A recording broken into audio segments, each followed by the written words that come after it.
Kinetics has been made in association with Road Race Parts. Top quality, best prices, no compromise. Head to roadraceparts.com to get parts for your racing vehicles now.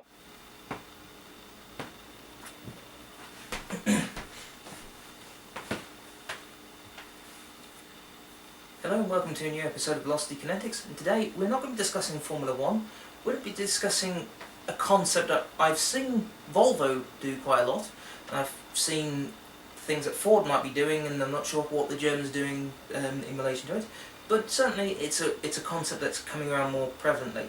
That is, luxury cars with very small engines. Now what I'm referring to is basically you get the sort of engine you would have in your normal sized hatchback, but it gets dropped into a much bigger car, so it's in the aims of being green, but maybe it's a bit too sluggish. Now, I'm going to use mostly Volvo for this explanation and for what I'm discussing about, simply because I know what they more or less know what they're doing without needing to refer to anything. I haven't had a chance to pick up a Top Gear magazine to see what Ford had done or what BMW etc. are doing. But for instance, there's a Volvo you can get. Quite a big one, the V70, the biggest estate they do, and the S80, the biggest luxury saloon that they do. You can get them with a very small 1.6 litre diesel engine. It's in the Drive series. Now, it works in the sense that the car moves. It's not that sluggish. I mean, for instance, if you're, it's an engine that makes a lot of sense if you work in a town or a city where there's a lot of traffic and there's a lot of stop-start. You don't actually need a lot of boost to get driving, get home, etc, and there's not a lot of motorway to it. That's fine, perhaps, but it makes for a poor all-rounder.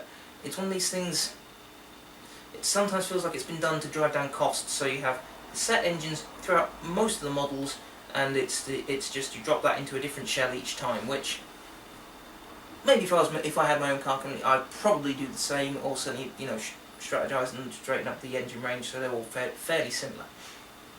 Now, I've got a family friend and some family friends, and their son, who's also a great friend of mine, a lovely guy. He's got a Volvo V40 with this 1.6 diesel engine. It's actually quite pokey. There are 4 of us in his V40, and I'm not exactly a picture of slim, so there's quite a lot of weight in this V40, and it didn't feel too sluggish. I wasn't driving, so I don't know whether he actually felt a lot of difference in the get up and go of the car, but certainly it didn't feel too sluggish. It felt like it had plenty of poke, plenty of go. However, a family member of mine, he's got the V70 with the 1.6 diesel, and oh good lord, it is it's, to be honest, the car is too much car for the engine, is the only way to put it. Now, it is, as I mentioned, it's part of their, excuse me, that's a door behind the green screen I've just inadvertently kicked open. Anyway, what was that? It was part of the Drive range, which is Volvo's eco range. You've probably seen some strange looking S40s and V50s that have had the very closed wheels on them, sort of looking more aerodynamic than normal, and that's perfectly fine. I mean, it's all done to aid airflow and etc. And this V70 is no different. It's maybe a lot more curvy than the other ones would be, just to, like I say, to aid the airflow over the car. Which, you know, on the one hand, it's great, maximum airflow, more miles per gallon, great. But there are occasions where you do need to overtake something. So where this family member is, there is it's quite a large farming community around there, so you will occasionally need to overtake a tractor or a lorry, just to, you know, if you don't want to spend all day in traffic. So you need to put your foot down. This V70 cannot do it very well. What it needs, really, it needs another few horsepower in it, or this would be a prime candidate for a KERS system. However, I'll explain why the KERS system might not be the best idea in the moment. Volvo offer something called the Polestar Performance Upgrade, which I believe it's another 15-20 horsepower they can crank out the engine. I think when it's in the bigger cars, the Polestar Performance Upgrade should be what the car has to begin with. So the 1.6 diesel, it's about 115-118 brake horsepower, which for a 1.6 diesel, considering a few years ago the ones that Volvo were doing only 100 brake, I was going to shut that before I was made mad. you know, it's improved in efficiency. Like say the 1.6 diesels they did a few years ago were not that powerful. They were less powerful, plenty of torque, but not perhaps as powerful. So to get a few more horsepower out of a similar unit a few years later, it's not bad going. However, considering Ford have squeezed 125 out of a 1 litre petrol unit, there's more to be had.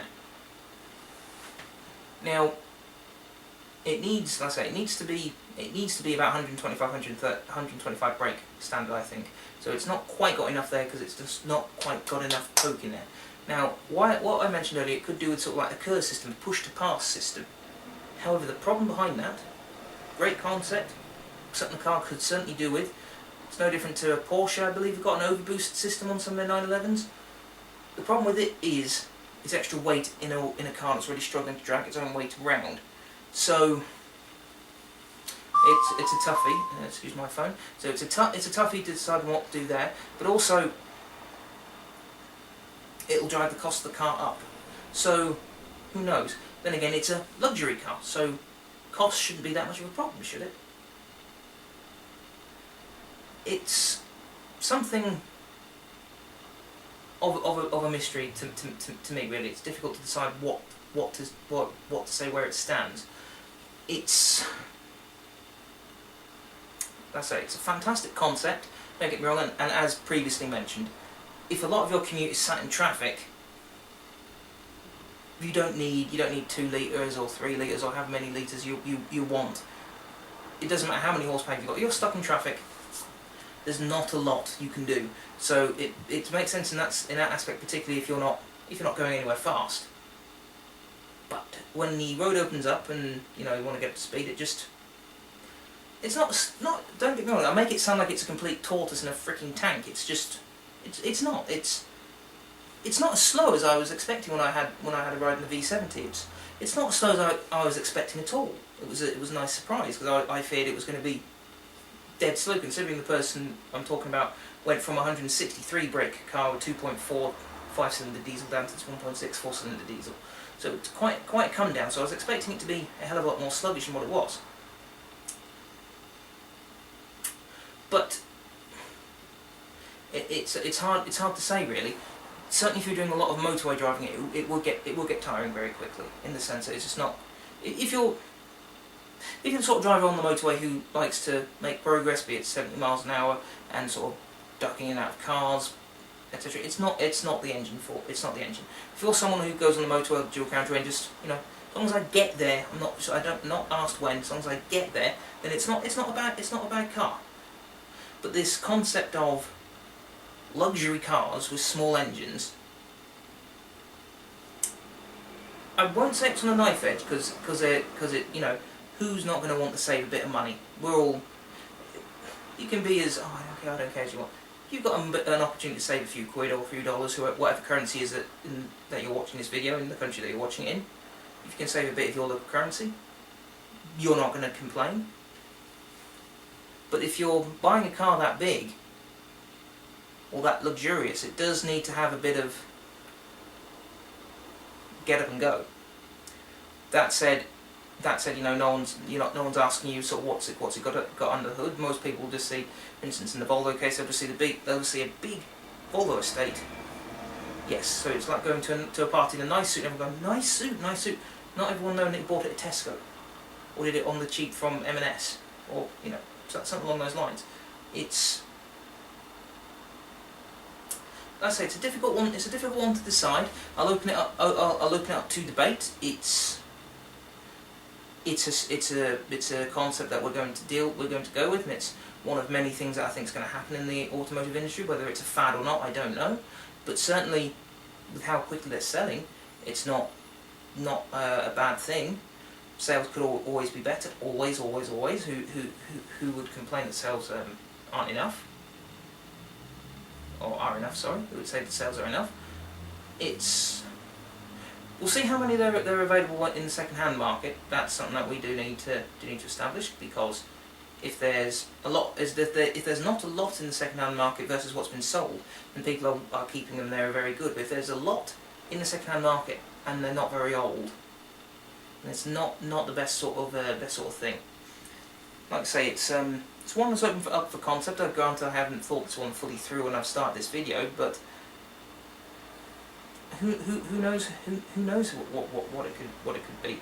Certainly there are some vehicles that do not need to go, it's always good to go smaller. I heard Jaguar going to 4 cylinders, I heard Land Rover going to 4 cylinders, Volvo aren't making anything bigger than a 2 litre anymore, I believe they're now changing the ends on their engine so you can specify whether it's 1 turbo, 1 supercharger, twin turbos, none.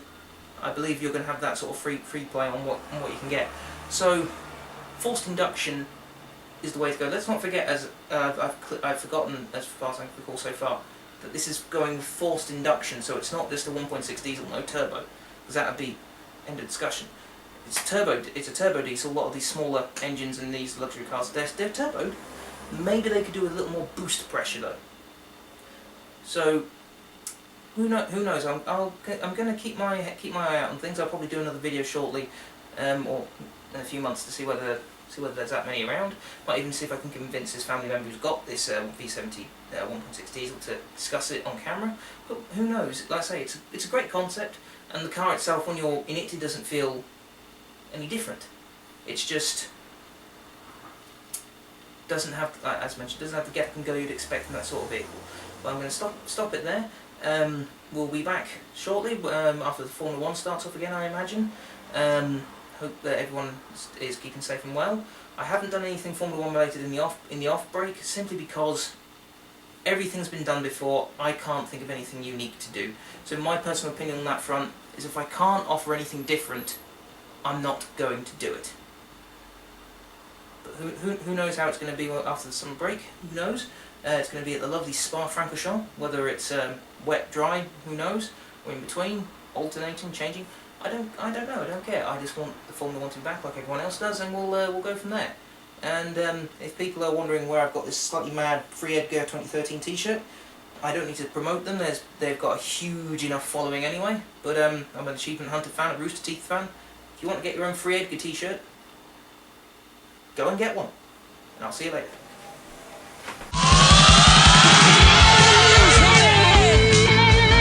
Velocity Kinetics has been made in association with Road Race Parts. Top quality, best prices, no compromise. Head to roadraceparts.com to get parts for your racing vehicles now.